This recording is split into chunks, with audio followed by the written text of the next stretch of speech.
organização, a terceira conferência deste nosso seminário, e começaria por apresentar a nossa terceira oradora, Odete Soto, que é também responsável pela organização deste seminário. E, portanto, a Odete Soto é mestre em Relações Interculturais e licenciada em Ciências Sociais pela Universidade Aberta. Na sua dissertação de mestrado, em 2017, desenvolveu um estudo inédito acerca da integração dos retornados de África na Madeira, após a descolonização portuguesa em África, no ano de 74. Tem desenvolvido trabalhos de investigação sobre a imigração madeirense no passado recente, situa sobretudo no século XX, tendo alguns artigos publicados, sobretudo na revista Arquivo Histórico da Madeira, editada também pela Direção Regional da Biblioteca da Madeira. Integra a equipa de investigação do Centro de Estudos Históricos do Atlântico, Alberto Vieira, tendo como principais áreas de interesse questões como as migrações, as identidades sociais, culturais e as diversidades, relações interculturais, transnacionalismo, integração e transformação social. Hoje vai-nos falar sobre a regulação estatal da imigração madeirense no Estado Novo e o debate das cartas de chamada. Obrigada, Ana. Tenho a minha tarefa dificultada agora, depois destas duas apresentações de excelência, e começo por pedir desculpa, aqui vou ler a minha apresentação, por forma a não perder nenhuma informação importante. Como tema da minha comunicação, como a Ana já referi, trago a regulação estatal da imigração madeirense no Estado Novo, cartas de chamada.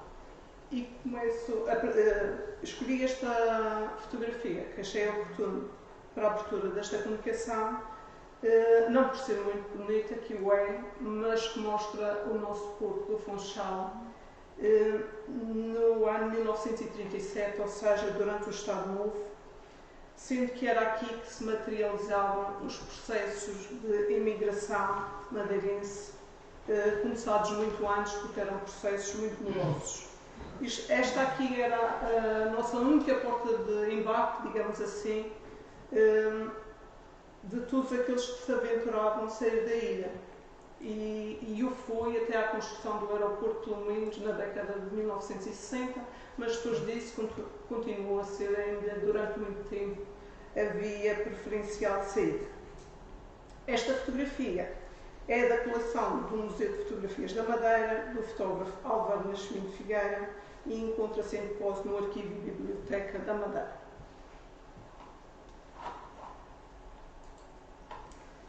Começamos esta apresentação analisando o quadro normativo produzido em Portugal no que diz respeito ao tema imigração. Para tal, gostaria que recuássemos até ao segundo texto constitucional português, mais concretamente a Carta Constitucional da Monarquia Portuguesa de abril de 1826, e que dizia o seguinte: qualquer pode conservar-se ao sair do reino, como lhe convém, levando consigo os seus bens, guardados os regulamentos policiais e salvo o prejuízo de terceiro. E vejamos como a atual Constituição da República Portuguesa, em vigor desde 1976, é muito similar a essa, estabelecendo o direito de deslocação e imigração da seguinte forma. 1. A todos os cidadãos é garantido o direito de se deslocarem e fixarem livremente em qualquer parte do território nacional. 2. A todos é garantido o direito de imigrar ou de sair do território nacional e o direito de regressar. Em invocação ao direito à liberdade de circulação, que se encontra estabelecida por escrito tanto na Carta Constitucional de 1826 como na seguinte, 1838, é, no entanto, omitida na Constituição Portuguesa de 1911, tal como na Constituição Portuguesa de 1933, ou seja, no Estado Novo. Isso vem também ao encontro daquilo que encontramos subjacente na legislação aprovada em Portugal no decorrer daquele regime político, em que se verifica uma história pautada pela sucessiva interferência estatal no sentido de regular, restringir e direcionar a imigração da forma que era considerada a cada momento melhor servir o país.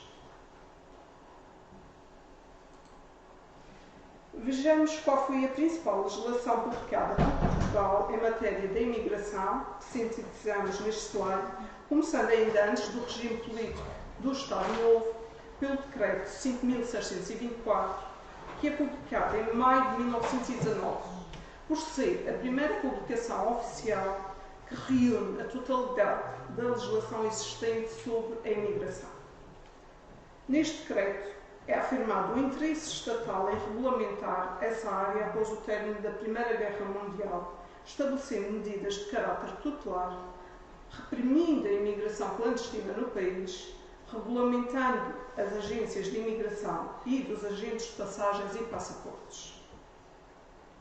Este decreto cria um novo organismo estatal para se encarregar desta matéria, o Comissariado-Geral dos Serviços de Imigração, sob a tutela do Ministério do Interior e diretamente subordinado à Direção-Geral da Segurança Pública. Nesta publicação é proibida a citação pública à imigração e os recrutamentos só podem ser feitos por agentes de imigração ou agentes de passagens e passaportes com licença concedida pelo referido Comissariado-Geral dos Serviços de Imigração. Quanto ao Decreto 7.427, que é publicado a 30 de março de 1921, e é este que insere na lei portuguesa a obrigatoriedade da apresentação de carta de chamada de parente residente no país de destino, para efeitos de embarque devidamente certificada pelo consulado português respectivo, para quem não possuísse contrato de trabalho. É também a partir deste momento, conforme o teor do decreto, que os agentes de viagem vendessem passagens a quem não possuísse a referida carta de chamada, passam a ser punidos por lei. Sujeitos apenas podem ir desde a suspensão do exercício da atividade até a definitiva anulação da licença em casos de reincidência. São, entretanto, introduzidas novas normas à lei da imigração portuguesa, como, por exemplo, a que diz respeito à necessidade de apresentação de certificado de passagem para a quarta classe às pessoas com idades compreendidas entre os 14 e 45 anos de idade, exigência essa que 3 anos mais tarde é retirada da lei, desde que as pessoas saibam pelo menos ler e escrever. Em abril de 1933 entra em vigor a Constituição que faz nascer o Estado Novo, que vigorou até o seu derrubo em 1974, e nesta, mais precisamente no seu artigo 31º, é afirmado que o Estado tem o direito e a obrigação de coordenar e regular superiormente a vida económica e social do país, estabelecer o equilíbrio da população, das profissões, dos empregos, do capital e do trabalho, bem como desenvolver a população dos territórios nacionais, proteger os imigrantes e disciplinar a imigração.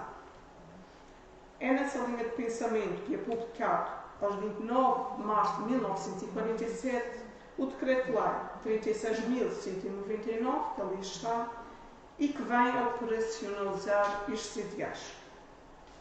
Nele, o Estado português reivindica a sua autoridade no controle dos movimentos de saída do país, decretando mesmo a sua suspensão temporária, exceto quando feita ao abrigo de acordos ou convenções que regulem as condições da sua admissão e estabelecimento nos países de acolhimento. Os motivos dessa decisão, de acordo com aquele decreto-lei, prendem-se com a necessidade de regulamentar a imigração portuguesa, tendo em conta a proteção dos imigrantes, os interesses económicos do país e a valorização dos seus territórios no ultramar, através de um aumento da população branca lá residente. Tem também em conta a salvaguarda da mão de obra necessária à realização dos trabalhos públicos que se pretende desenvolver tanto na metrópole como nas colónias em África. Em seguimento, uns meses mais tarde, nesse mesmo ano, é criado um Departamento Especial Centralizador, a Junta da Imigração. Fica sob a tutela do Ministério do Interior, através do Decreto Lei 36.558, e que fica responsável pela alçada das migrações no país. Para além do estudo dos condicionamentos e das bases em que deviam assentar os futuros acordos internacionais e contratos de trabalho, esta entidade fica também responsável por todas as diligências e formalidades preparatórias do embarque dos imigrantes e da formação dos seus processos. É desta forma intensificado o controle do Estado de todos os assuntos ligados à imigração no país. Já sob as novas regras, no ano seguinte à criação desta junta, a imigração de pessoas residentes na Ilha da Madeira é autorizada desde que tivessem contrato de trabalho assegurado no país de destino. Esta cláusula encontra-se no Decreto-Lei 36.819 e os motivos dessa medida prendem-se com o grande volume demográfico da ilha, acrescido de elevadas taxas anuais de crescimento populacional, ampliado por uma multiplicidade de fatores, como, por exemplo, os baixos salários praticados, a larga dependência do exterior no abastecimento da ilha e a escassez progressiva das áreas de cultivo, entre outros. O Decreto-Lei 44.427, de junho de 1962, no seu preâmbulo, invoca novamente a missão do Estado de estabelecer o equilíbrio populacional das profissões, dos empregos e do capital, bem como promover a povoação dos territórios nacionais, proteger e disciplinar a imigração, pelo que lhe é permitido suspender as autorizações de emissão de passaportes quando assim o entender. Diz o artigo 4º deste decreto de lei, que passa a citar: a ação tutelar do Estado em matéria de imigração exerce-se no país desde que o imigrante inicie os atos preparatórios da sua saída do território nacional, durante as viagens do imigrante e ainda no estrangeiro. Fim de citação. No decreto-lei seguinte, publicado no mesmo Diário da República, publicam-se as condições necessárias à emissão de passaporte de imigrante. Por fim, a Junta de Imigração é extinta em agosto de 1970 pelo decreto-lei que ali está, 402, e é criado um novo organismo para tutelar essa área, denominado Secretariado Nacional da Imigração. E, novamente, aproveita-se a oportunidade para reafirmar a necessidade do Estado português em manter o controle dos fluxos migratórios e canalizá-los para as províncias ultramarinas em África. Portanto, conforme se percebe, pela análise da legislação apresentada, o Estado português dispunha da questão migratória da maneira que melhor convinha ao país, recorrendo à jurisdição para decretar normas, inclusivamente diferenciadas dentro do seu espaço territorial, utilizadas de acordo com as especificidades próprias das áreas geográficas às quais se destinava. Esta interferência do Estado relativamente ao livre-arbítrio da opção de emigrar era conseguida através de uma deliberada diminuição do poder do cidadão, tornando os imigrantes cada vez mais dependentes do Estado, seja para os proteger, orientar ou até mesmo para o simples facto de existirem, convertendo o que seria um direito pessoal e inalienável, subordinado aos interesses económicos do país.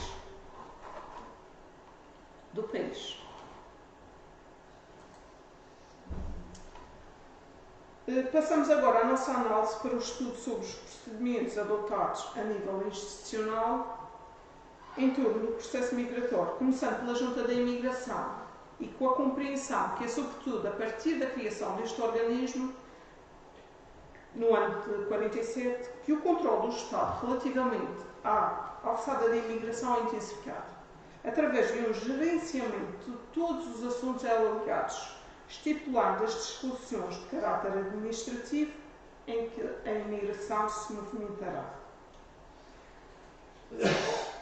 Como principais funções, de acordo com o decreto-lei que a fundou, era da competência desta Junta da Imigração estudar e propor as providências relativas à imigração, submeter à apreciação do Governo os princípios gerais de caráter técnico a observar nas negociações destinadas à celebração de acordos internacionais, definir as bases de contratos de trabalho, conceder a licença de imigração e emitir os respectivos passaportes.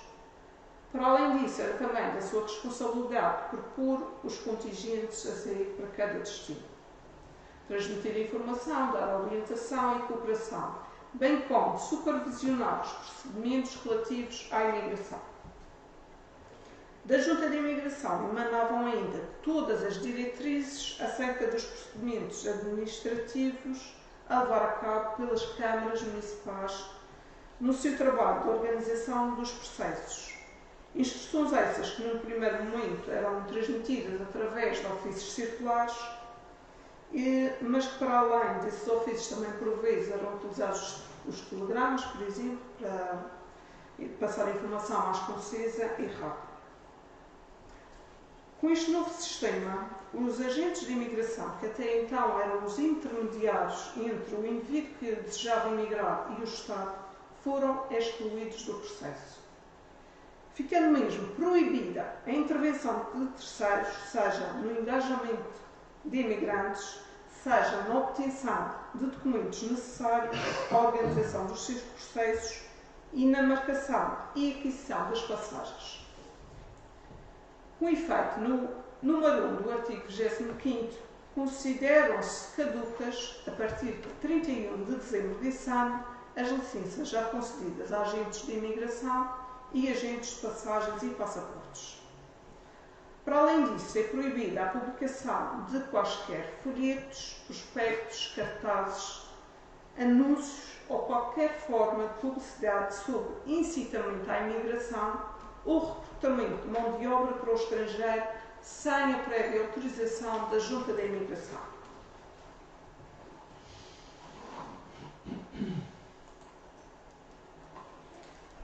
Aqui apresento uma cópia de um ofício circular da Junta da Imigração, do tipo instrutório, que encontrei no Arquivo Regional da Madeira, no fundo da Câmara Municipal de São Vicente. Este documento, composto por 3 páginas, constitui a primeira compilação do Estado português de todas as normas e instruções existentes relativas à organização de processos de imigração e foi enviado para as diversas câmaras do país em março de 1952. Vejamos agora o que dizia o enunciado deste ofício para que se percebam os fundamentos então deste documento. E passo a citar. Há muito que se fazia sentir a necessidade de rever, atualizar e reunir todas as instruções e normas que regulam a organização dos processos de imigrante, que, por se encontrarem muito dispersas, dificultam os serviços de imigração nas câmaras municipais. Nessa ordem de ideias, foram elaboradas as instruções que tenho a honra de enviar a Vossa Excelência e que mereceram a aprovação de Sua Excelência o Ministro do Interior, por despacho de 21 de novembro de 1951, solicitando-se digno dar conhecimento das mesmas ao chefe da Secretaria dessa Câmara e aos funcionários que tratam dos assuntos de imigração, e determinar que por elas, a partir da data da sua recepção, sejam orientados todos os processos relativos aos imigrantes desse concelho. As presentes instruções são a compilação de todas as determinações desta Junta, com as alterações que se julgou necessário introduzir. Fim de citação. Portanto, segundo o teor deste ofício, este é o primeiro documento do Estado português que vem reunir, efetivamente, todas as instruções acerca dos trâmites necessários à organização dos processos de imigrante, sendo também, por esse motivo, aquilo que eu considero o precedente dos manuais que vieram a ser posteriormente editados pela Junta de Imigração, primeiro com a designação de instruções para as câmaras municipais e mais tarde com instruções sobre organização de processos de imigrante. Esta imagem que aqui apresenta é precisamente de um desses manuais, neste caso aquele publicado no ano 1957, a terceira destas edições que tiveram o seu início no ano 1951. aprovadas por despacho do Ministério do Interior. As instruções, para além de conterem as informações necessárias à organização dos respectivos processos, visavam também conscientizar as câmaras do seu papel enquanto elo de ligação entre a Junta de Imigração e o imigrante. Pela análise daqueles manuais e indo também ao encontro da opinião de Mariana Galvanese, as câmaras municipais eram tidas como o braço executor das políticas da Junta de Imigração, não lhes sendo reconhecido qualquer poder decisório. Por outro lado, a política migratória da Junta de Imigração era elaborada sob um discurso que construía os imigrantes como uma categoria social passiva que necessitava da proteção do Estado. 9 anos depois é publicado o manual, cuja fotografia ali apresento, com a mesma finalidade dos anteriores, vindo apenas atualizar alguns procedimentos, tendo em conta as modificações, entretanto, ocorridas na lei. Estes manuais eram guias, onde os funcionários encarregues de tratar os assuntos de imigração encontravam compilada toda a informação de que necessitavam para proceder com eficiência ao atendimento dos pertences imigrantes. Conforme se constata pela sua leitura, encontrava-se lá um grande volume de informação, desde a definição de conceitos como o que era um imigrante, o que era um retornado, por exemplo, passando pela classificação dos processos, acerca das suas fases e das causas do deferimento ou do indeferimento de pedidos, seguindo depois as instruções propriamente ditas acerca da documentação necessária para a concessão de passaporte, a tipologia de passaportes existentes, os honorários a pagar e, inclusive, os modelos a utilizar para cada situação específica. Vejamos agora em que consistia o papel das câmaras municipais em todo este processo. Ou seja, quais eram as suas principais funções em matéria de imigração, de acordo com a lei e conforme estabelecido pelo Ministério do Interior. Eram, portanto, os serviços camarários de quem solicitava e recebia a documentação destinada a instruir os processos e os organizavam, remetendo posteriormente para a Junta de Imigração ou, no caso das ilhas adjacentes, para o Governo Civil do Distrito Autónomo. Todas as dúvidas que surgissem a esse respeito deviam ser apresentadas à Junta de Imigração e acatadas as suas instruções, não permitindo a interferência de terceiros no processo. Pelo contrário, tratando diretamente com os interessados de todos os assuntos relativos ao seu pedido, prestando-lhes as informações e esclarecimentos que fossem solicitados de acordo com as normas estabelecidas em vigor. Deviam os serviços camarários comunicar à Junta de Imigração de todas as informações e interesses e reclamações feitas pelos pertences imigrantes no seu conselho, que fossem consideradas válidas, procurando, dentro do possível, evitar que se dirigissem diretamente à Junta de Imigração, seja por escrito, seja pessoalmente. Para efeitos de estatísticas, deviam ser diligentes, remetendo para a Junta de Imigração o boletim trimestral e a estatística anual do total de processos por ela concluídos. Anexei aqui esta fotografia, que tirei um desses boletins estatísticos, constante, neste caso, do fundo da Câmara Municipal da Ponta do Sol, em depósito no Arquivo e Biblioteca da Madeira. É referente ao terceiro trimestre de 1970 e, conforme poderão ver, estão contabilizados os processos organizados por destinos dos imigrantes e também contabilizados o número de retornados em cada caso. Constata-se ali, e em todos os outros boletins aos quais eu tive acesso, que o movimento migratório para as colónias, as províncias ultramarinas, não se encontra assinalado, o que, aliás, não é de estranhar, porque esses movimentos eram considerados como deslocações dentro do território e não como emigração. E isso também é um dos motivos para os trabalhos sobre a imigração para as colónias estar muito dificultado pela falta também dessas estatísticas. Para além dos manuais de instruções para as câmaras municipais, encontramos também este folheto designado Informações úteis a quem deseja emigrar. Este documento também é da autoria da Junta de Imigração, destina-se a um pouco diferente. Não era, neste caso, direcionado às câmaras municipais. Não se tratava de um manual de procedimentos, mas sim de um documento propagandístico dirigido aos portugueses e pertences emigrantes, sobretudo a um grupo específico que se procurava estimular, os colonos. Este panfleto teve uma tiragem de 30.000 exemplares, foram distribuídos pelas câmaras e já pelo seu número de exemplares impressos compreende-se o grande investimento do Estado na informação, na mensagem, aliás, que queria passar. E a mensagem central do documento era basicamente não ir para o estrangeiro, ir para as nossas colónias em África. Atendendo à importância que eu considero ter este documento, vamos analisar aqui de uma forma resumida o teor do documento, apresentando quais são as principais informações nele contidas. Portanto, a primeira coisa que salta à vista, perdoem-me a expressão, é o tipo de discurso utilizado. Persuador, no sentido de incentivar os portugueses a embarcar para as colónias portuguesas em África, em detrimento, portanto, de países estrangeiros. Usando-se para tal o seguinte discurso que passa a citar.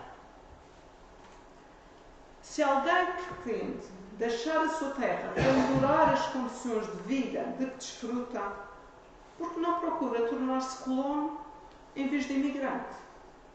Porque não lança primeiras vistas para as nossas províncias ultramarinas, especialmente Angola e Moçambique?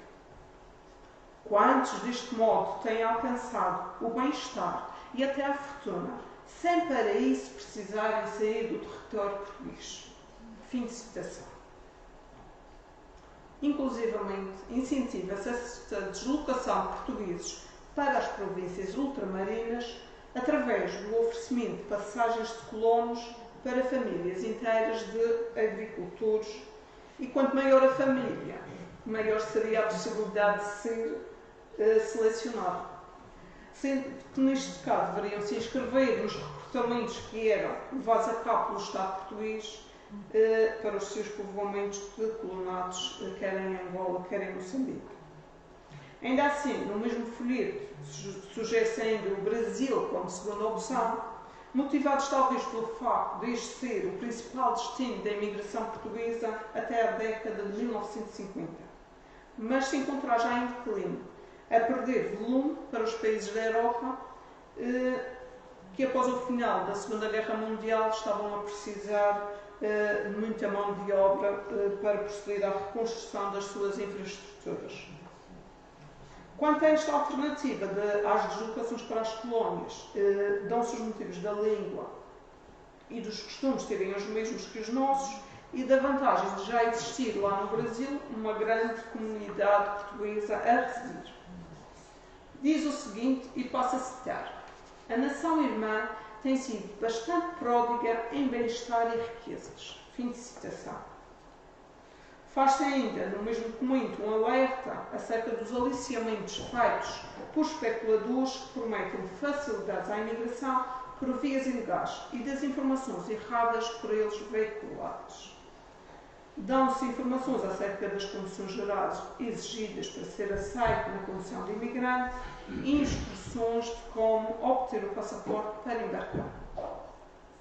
Estes são os principais pontos abordados, o qual termina pedindo que as pessoas confiem no processo e nas entidades legalmente competentes na matéria, dizendo o seguinte, e passo a citar. A Junta de Imigração e as câmaras municipais trabalham em estreita colaboração e procuram, por todos os meios ao seu alcance, proteger os imigrantes e satisfazer, na medida do possível, os seus desejos, tendo confiança nelas.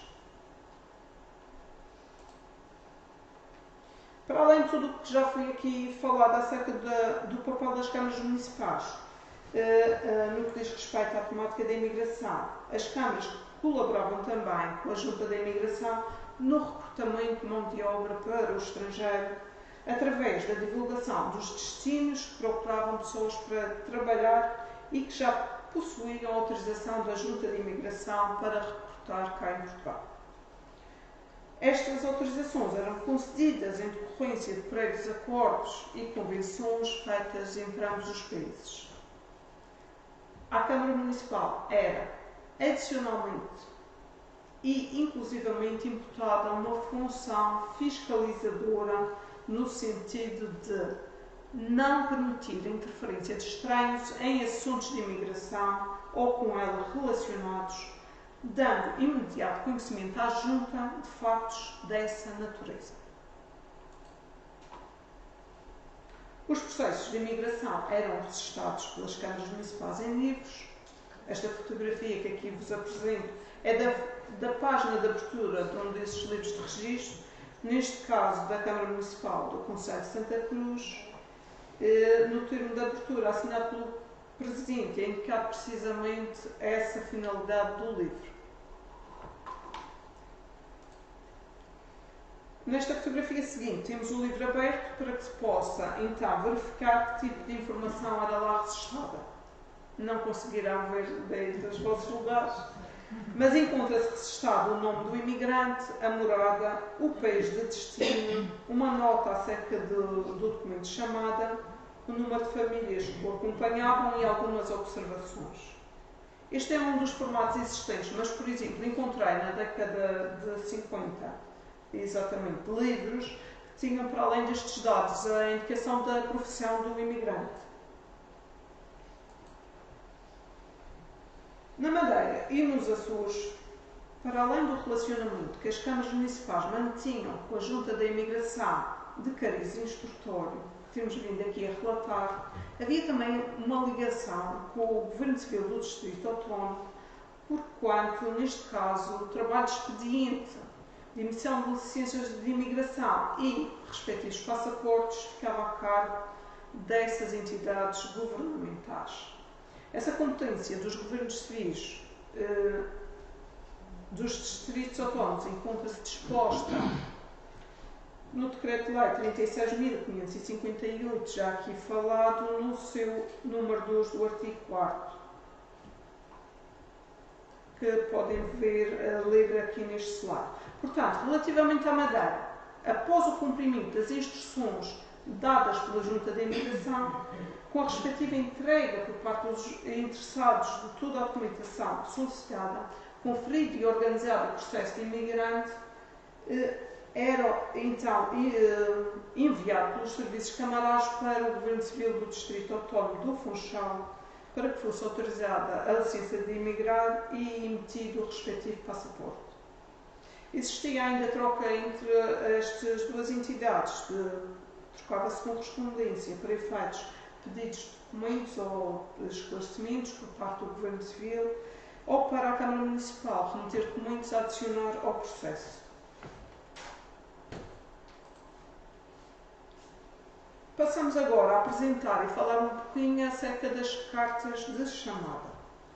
Anexamos aqui uma fotografia de um desses exemplares, neste caso uma carta feita no Consulado Português em São Paulo, Brasil, no ano 1950, e remetida para um pertença imigrante residente na freguesia Concelho de Santana.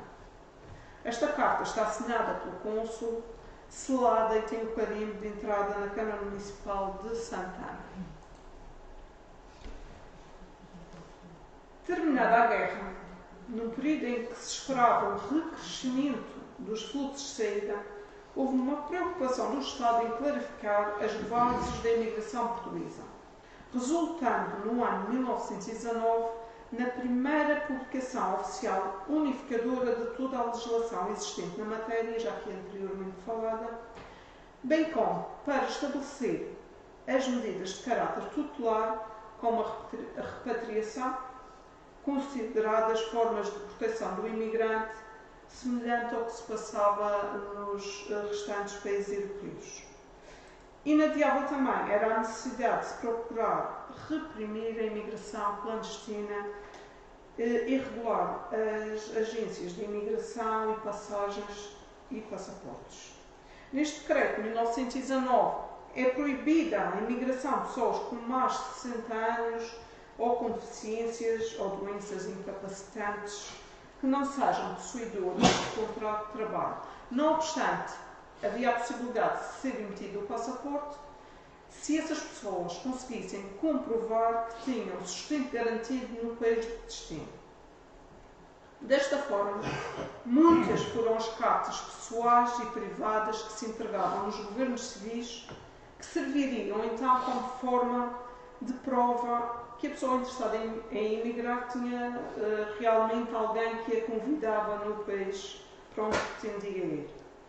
Eram folhas escritas à mão pelo imigrante residente no estrangeiro, ou muitas vezes por meio de um escrever, porque a taxa de analfabetismo nesta população era bastante elevada, e estas cartas eram feitas sem qualquer controle estatal ou verificação acerca da idoneidade da pessoa que as elaborava ou da sua real capacidade de assumir o sustento da pessoa a chamar.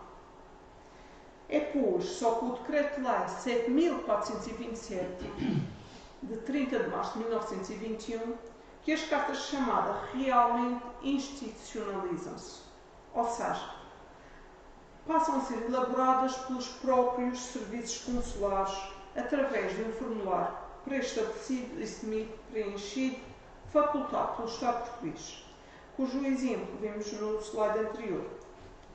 São também definidos critérios mais restritivos da admissibilidade do declarante e uma maior sujeição ao controle estatal. A partir deste momento, as cartas de chamada tornam-se obrigatórias perante a lei portuguesa, proibindo o embarque de quem não a possua, a não ser que tenha um contrato de trabalho.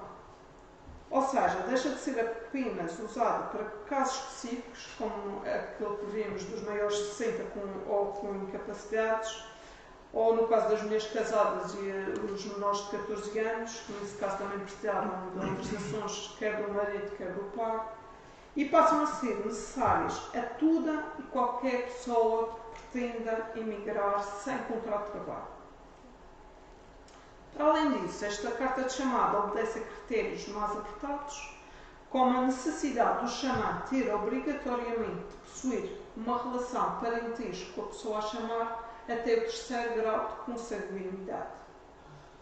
Segundo, deveria o chamado ser possuidor de, e passo a citar, bens de fortuna ou viverem em estado de independência que lhes permita não só o pagamento das passagens, como os encargos de vida que lhes vão acarretar as pessoas chamadas para junto de si.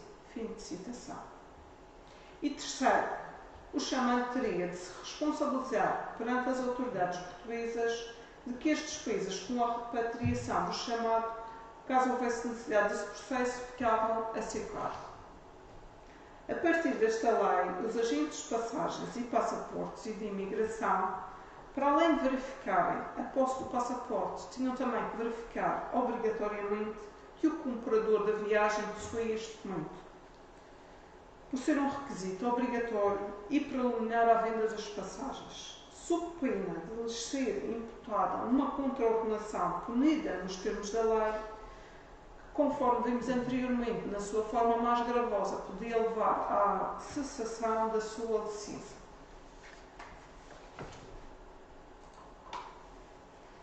Aqui neste slide assinalo quais são os dois principais objetivos que estariam na base da introdução deste mecanismo da carta de chamada na legislação portuguesa como condição de partida, e são os seguintes.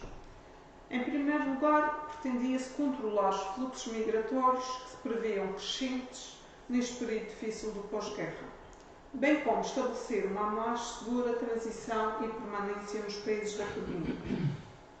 Em segundo lugar, procurava-se combater a imigração ilegal no país, que era bastante elevada, inclusive na Madeira.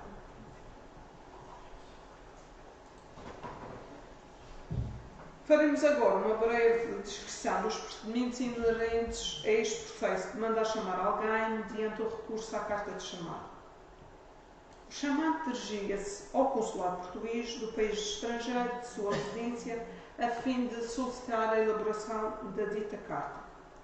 Para tal, era questionado do seu grau de parentesco com a pessoa que pretendia chamar e precisava declarar ser possuidor de bens, de fortuna ou condições de vida que lhe permitissem acarretar a segurança de quem chamava, responsabilizando-se por eventuais constrangimentos que daí pudessem advir do seu acolhimento, seja por motivos económicos ou outros, como dizem os que dizem respeito ao alojamento, subsistência e assistência da pessoa a chamar.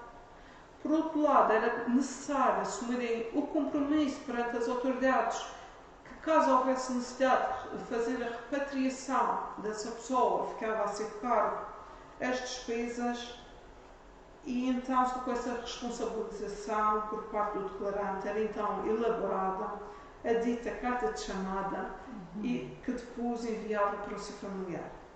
Esse parente, por sua vez, pretendendo dar andamento ao seu processo migratório, dirigia-se à Câmara Municipal da sua área de residência, onde se inteirava dos procedimentos necessários ao efeito. Os serviços de imigração camarais transmitiam as informações e instruções que tinham e davam o devido acompanhamento a partir daí. A Junta de Imigração sensibilizava frequentemente as câmaras municipais para a necessidade de comprovarem a veracidade das declarações prestadas junto dos pretendentes imigrantes e com recursos a determinados mecanismos de controle por forma a evitar fraudes. Citando Brasilina Silva, que fez um estudo acerca da imigração de portugueses da vila de Sarnaceio para o Brasil, dava-se então início a uma demorada peregrinação por repartições públicas, cartórios notariais, escritórios de agentes das companhias de navegação, muitas vezes designados como agentes de viagens e passaportes, com o fim de obter a documentação necessária à obtenção de passaporte individual ou coletivo. Os papéis, como vulgarmente se dizia, e o almejado bilhete para qualquer vapor. Fim de citação. Só após a entrega da totalidade dos documentos e de efetuados os necessários pagamentos de taxas, a Câmara Municipal remetia o processo completo para o Governo Civil do Distrito Autónomo do Funchal para a emissão do respectivo passaporte e licença para viajar. Para terminar, consideramos que existem algumas conclusões a retirar então deste estudo e apontamos aquelas que consideramos ser as três principais. Começamos por constatar que a imigração portuguesa durante o Estado Novo não era livre, pois estava sujeita a variados condicionalismos impostos pelo próprio Estado, mesmo que dissimulados em explicações de natureza protecionista daquilo que seriam os interesses da nação e dos seus cidadãos. Conforme vimos, o Estado português mantinha um papel ativo no que diz respeito ao controle da imigração no país e fazia-o através de decretos-leis que gradualmente ia publicando, sobretudo após a criação da Junta de Imigração no ano de 1947.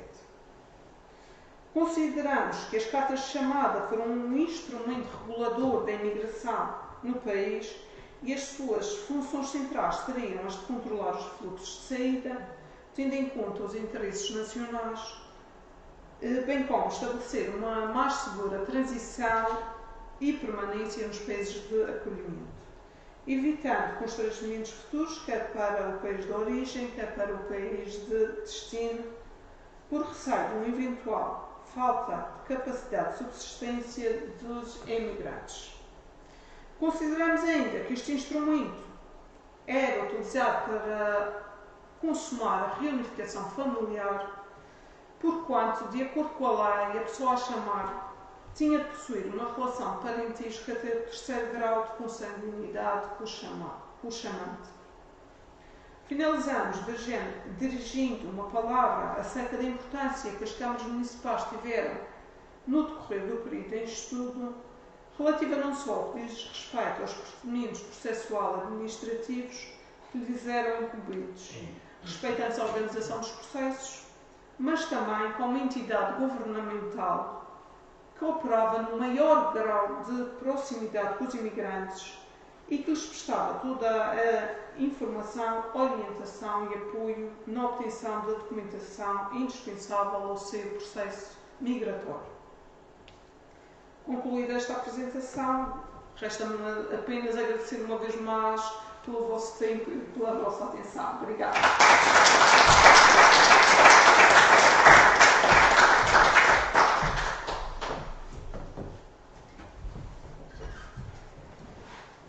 Bom, estamos já mesmo em cima da hora, mas o que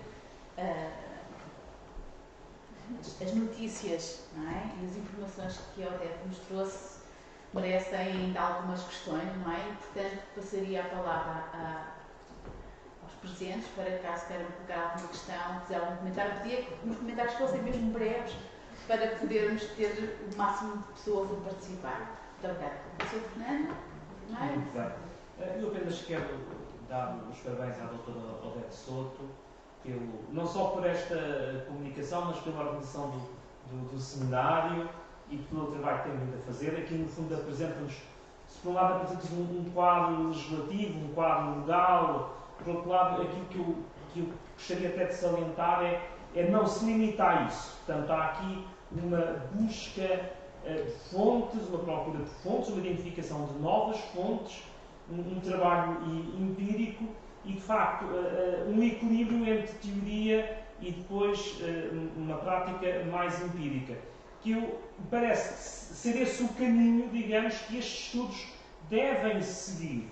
Porque naquilo que eu tenho visto, por vezes, ou estamos com uma perspectiva muito macro, não é? Ou senão acabamos por nos perder um pouco. Eu penso que a grande mais-valia do trabalho da doutora Odete é precisamente este, quer dizer, se por um lado apresenta essa perspectiva macro e também essa contextualização, esse quadro legislativo, esse quadro legal, é efetivamente estar a trabalhar no arquivo, é ir às fontes, é descobrir, trazer novas fontes.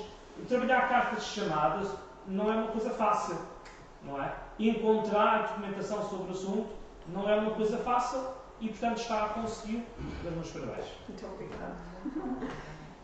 E eu queria dar também os parabéns à doutora Odete pela brilhante exposição e dizer que este tema que está a investigar, as cartas de chamada, é interessante e revela a sua importância no estudo da imigração portuguesa e especialmente a madeirense.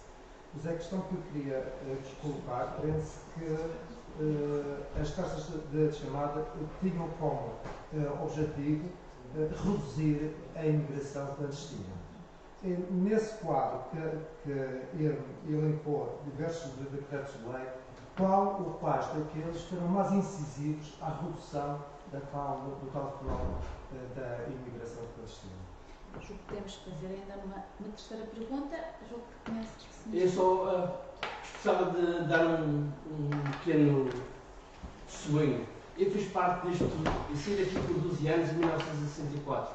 Começando pelo navio, precisamente onde eu deixei o meu pai e a minha professora no cais e fui sozinho no barco. Certo? E para dizer o quê? Relativamente à carta de chamada, eu tinha um tio lá, que era irmão do meu pai, mas não era ele propriamente dito que ia cuidar de mim, seria um padrinho do meu pai, mas como derivado de ser um padrinho já não dava com que ele fizesse essa carta. Então foi feita pelo meu tio e o outro senhor que foi responsável por mim. Pronto. Relativamente à questão do governo exigir não, solicitar às pessoas quando quisessem emigrar que fosse para os países de origem portuguesas, o caso da África do Sul também foi engraçado. Porque eles, inclusivamente, pagaram 50% da minha passagem porque eles queriam pessoas europeias na África do Sul. Ok? Não sei se eu consegui explicar. Era isso que a história está escrita aqui, mas ainda não está divulgada 100% Há muito ainda por fazer. Obrigado. Eu já agora aproveitava, também tenho que meter às vezes uma pergunta que tem a ver com este comentário sobre a questão do controle da Junta de Imigração, depois na aferição se nos locais de chegada eram ou não cumpridas as obrigações que as pessoas que chamavam, havia algum mecanismo para que a Junta da Imigração Sim. Portuguesa pudesse aferir-se de facto que era um compromisso assumido, estava a ser posto em prática ou não? Existiam, portanto, começo pelo fim, existiam de facto vários mecanismos de controle, nomeadamente as câmaras municipais tinham que conferir acerca do grau de parentesco com a pessoa que estava a ser chamada relativamente à pessoa que a chamava. Havia um documento que era passado pelos serviços das juntas de freguesia para confirmar realmente também a veracidade das declarações e havia, portanto, a questão do... Existiam vários mecanismos. A questão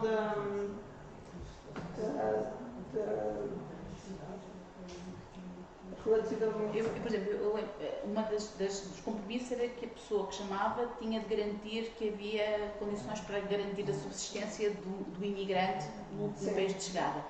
Havia algum mecanismo para que a Junta pudesse, de facto, conferir se isso estava a ser posto em prática ou não? Na relação com os cônsules, por exemplo, ou com as equipas consulares, não havia nada? Eu não encontrei, de facto. Existia a declaração de compromisso e eu creio que esse documento ficaria para um eventual problema futuro. A pessoa estava se responsabilizando do facto que sim. A sua questão relativamente sobre daquele conjunto de decretos-lei, se porventura há um ou dois que mais se incidem sobre em relação da imigração clandestina. Foi efetivamente com o... Deixe-me cá só rever, porque isto são muitos decretos e foi, sobretudo, principalmente a partir da criação da Junta de Imigração, que realmente tinha esse papel de prevenção. E o decreto-lei, o de 1921,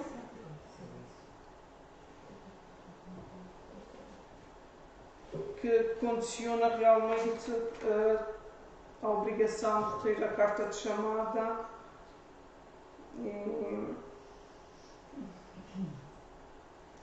efetivamente com uma branca. Peço desculpa por isso. Não, a obrigação é complicada. Mas eu julgo que sim, Sr. Gabês, eu julgo que é a partir de 1921, porque depois entramos na década de 60, onde se dá o grande fenómeno da imigração clandestina, principalmente para a França. Eu julgo que antes de 60, a década de 60, o governo do Estado Novo já tratou de reprimir este fenómeno que já estava a acontecer, mesmo antes de entrar na década de 60. Sim. Penso que sim. Mas depois eu guardo a sua questão e tentarei responder oportunamente. Julgo que ainda podemos fazer mais uma ronda de perguntas. Bom, antes de mais, felicitar a colega pela sua interessante apresentação. Eu vi com agrado que fez pesquisa em vários núcleos comentários do Arquivo Teca de Madeira. É bom ver a apresentação de resultados como fiz a produção de conhecimento a partir dos nossos arquivos. Eu, pessoalmente, sempre tive a representação de que a informação respeitante à imigração que interessava é aquela que se encontra no fundo do Governo Civil. Sim. E vejo que, contrariando um pouco essa representação, tem aqui um recurso que me parece sistemático a fundos documentais municipais. Sim. A minha pergunta é muito simples. Esta documentação municipal vai acrescentar algo àquilo que podemos saber através da informação que consta no fundo do Governo Civil? Sim, obrigada pela sua questão. Eu creio que sim, terá outro tipo de informação que não terá o fundo do Governo Civil do Distrito Autónomo, visto que todo o processo era iniciado, continuado e finalizado pelas câmaras. E o que chegava ao Governo Civil era era já o pedido, sim, já era o pedido de passaporte e de emissão, que era a função do Governo Civil. Tínhamos uma série de informação de grande riqueza, digo eu, nesses processos que encontramos mesmo nos fundos das câmaras, dessa troca de correspondência do Estado com a Junta de Imigração, e que se consegue perceber como é que se procedia, consegue-se ver o tipo de discurso utilizado. Há trabalhos que avaliam o discurso do Estado e as conclusões que se podem tirar a partir daí, e que o Governo Civil também tem com certeza muito interesse. Neste momento o que eu estive a trabalhar foi de facto estes fundos das câmaras.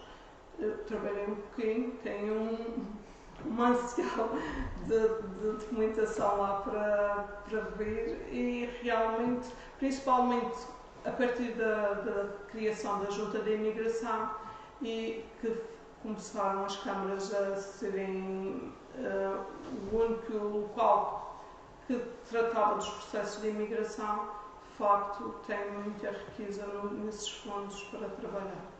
Não sei se responderia. Sim, Denise? Eu vou repetir os incómodos que já foram ditos. Eu só queria fazer uma questão. É possível estabelecer alguma servição ou série de dados com base nessas informações que as câmaras reuniam para emitir a documentação necessária para a imigração? A tentativa de constituir uma série durante vários anos com as pessoas, com os destinos. É um bocado na questão que o Fernando colocou aqui anteriormente, que é saber a origem dessas pessoas, de onde é que eles partem efetivamente. Obrigada pela questão, Denise. Estes fundos das câmaras têm uns livros que já partilhei aqui com o Fernando, lá em cima no arquivo, muito interessantes. Aliás, eu apresentei ali um exemplar que tem efetivamente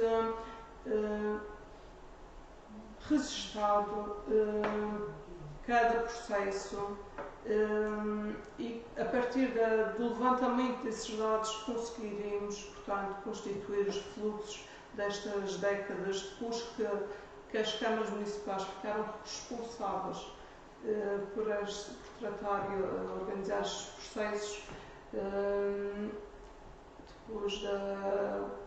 principalmente depois da Junta da Imigração, digo década 47 até anos 60, 70, temos tudo registado.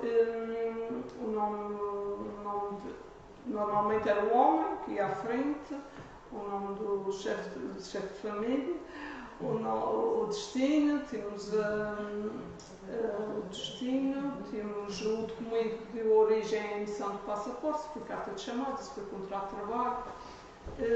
E a partir daí conseguimos fazer, mas é como o professor Rui Pena Cristo também dizia há bocado, as estatísticas são sempre, nunca podem ser números exatos, é sempre um levantamento possível. Como sabemos, existem sempre coisas que podem passar ao lado dessas estatísticas, mas sim. A questão é mesmo, se existem livros em todas as câmaras, isso compreendem, são Sim, complexos para essas cerca de 3 décadas que tu referiste. Sim, sim. É assim, eu não tive a oportunidade ainda de consultar os fundos todos das câmaras, ainda não consigo responder com certeza a essa questão.